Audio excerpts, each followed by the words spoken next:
All right, a little while back, I told you about a plan that Via Rail is throwing out there to have a high frequency train, not a high speed train, a high frequency train going between Montreal and Toronto, Montreal and Quebec City. Well, some new documents that were released via an access to information request show that perhaps the business case for at least the Montreal to Quebec City portion just isn't there. With more on this, let's join Matti Siemiatycki, a transportation policy expert at the University of Toronto. Matti, good morning.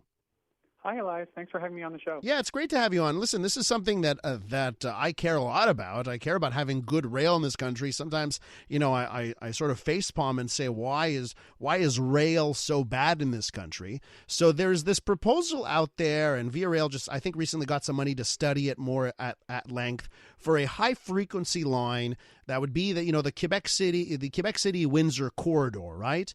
And now we have these documents that say at least that Montreal Quebec City portion isn't really a moneymaker. In fact, the case would be a lot better for this line without that portion. What are your thoughts on this?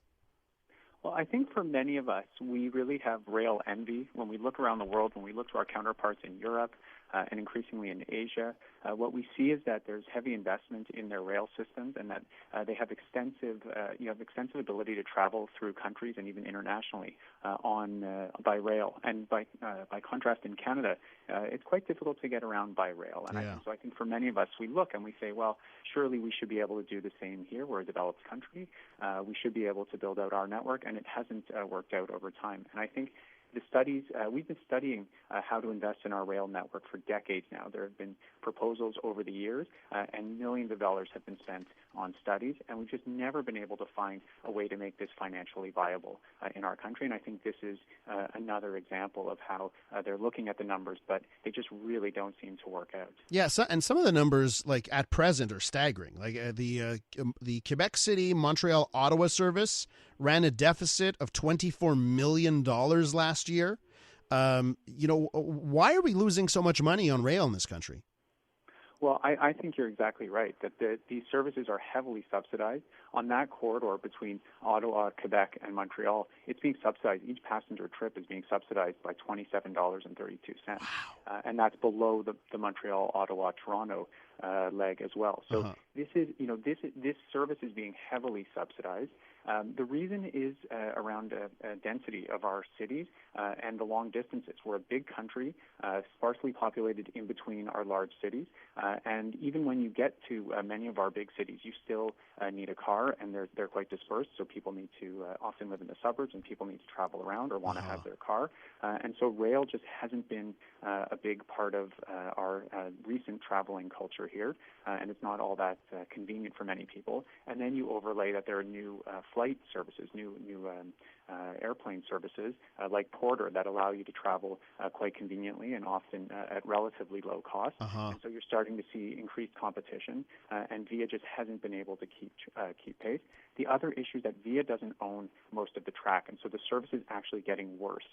There are delays, and the trip times have actually increased. They can't increase the frequency of the service.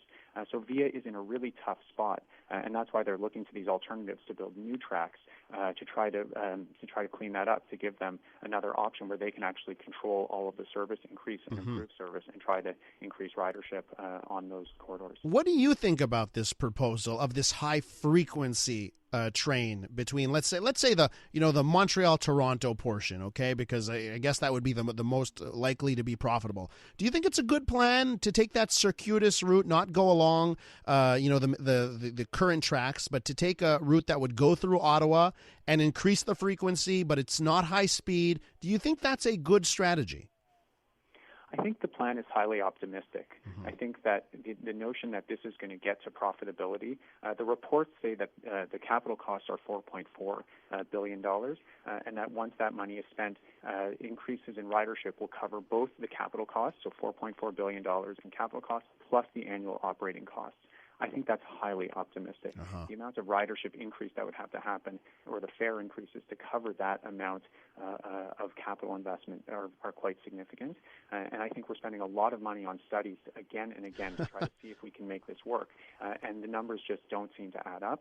I think with the infrastructure bank, the Canada Infrastructure Bank now involved, they're going to look to private investors. It will be time will tell whether a private investor will really come to the table and take all of the risk on the revenues to see if this project will really float. But I think at the moment it's highly optimistic. And what we've seen internationally is that rail forecasts tend to be optimistic. We tend to overestimate the benefits and underestimate the costs.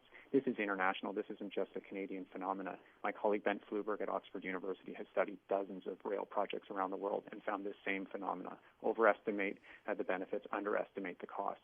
And I think in this case, there's been a lot of secrecy around these documents. A lot of the documents are blacked out. You can't see a lot of the details. And so we really need more scrutiny to be able to see what's really being proposed and whether this project will ultimately be profitable. And do you think it's missing the mark here? You know, I want to focus on that high frequency term versus high speed. You know, shouldn't a country like Canada, with all its, with all its wealth, have high speed rail? High-speed rail is really seductive. We see it around the world. You can go between London and Paris very quickly and onto the European continent. I think in our context, the distances are so far and the population densities relatively are relatively low, especially between our main cities. I think high-speed rail is out there, but I think with increasing plane services and people being able to drive, I think there's a lot of competition. Whether those will ever be profitable.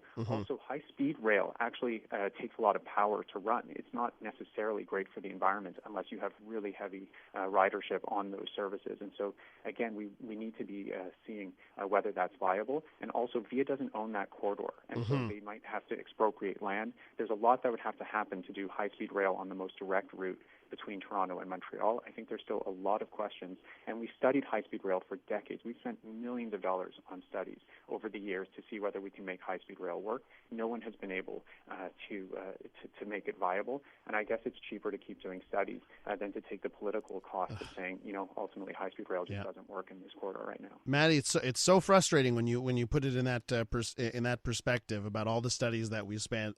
One last just question for you about you. Have you ever taken the train between Montreal and New York? It's an Amtrak train. I haven't. Okay, so have you? I have, and I just want to, if you want a great example of why train in North America sucks, I encourage you as an academic exercise, go take the train from Montreal to New York, which takes around 12 to 14 hours, if you can believe it, and it is an excruciating process. So I'll do it as a research ethnography. Yeah, bring a snack or two. Yeah, bring a snack and bring a pillow. Thanks for joining us this morning. Nice being with you. Matti Siemiatycki is a transportation policy expert at the University of Toronto.